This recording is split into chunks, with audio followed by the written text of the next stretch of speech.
Good morning and welcome to our service of worship for Fenwick and Riccarton Parish Churches and the Craigie Nursing Home, which is in the Riccarton Parish. In the service today we will be celebrating communion. Some of you will have had the email about it, but just a word of explanation in case you haven't had that and you would like to take part in the communion.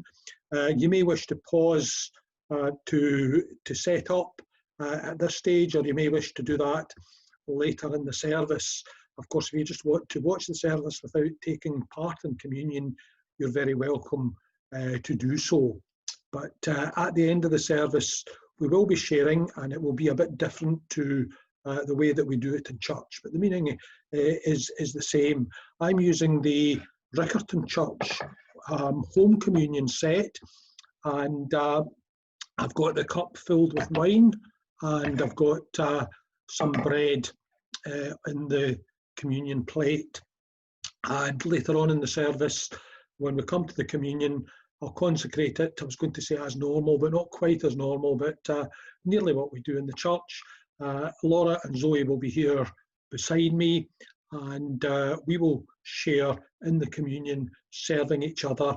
And at home, if you have set up just on any plate that you've got that's suitable, a piece of bread and a cup or a glass, whatever you've got available, with communion, with wine if you want, or if you haven't got that, fruit juice, or really anything else to represent the wine, because it's what we do that really is the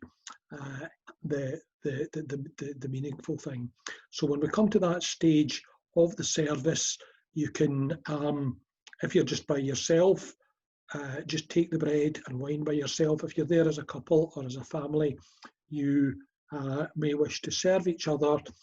You may wish to break the bread, as I have done. And although we're in different places and at different times, God is with us. The presence of Christ is promised, and I'm sure that it can be a very meaningful experience.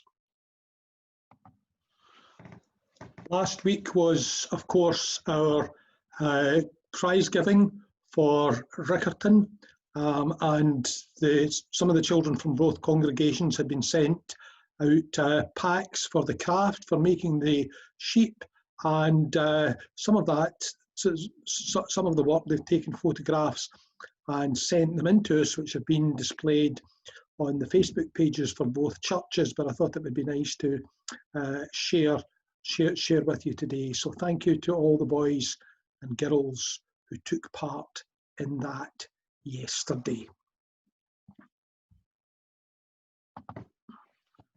We're now going to continue with our service, or start our service, and I'll hand over to Laura to lead us in praise.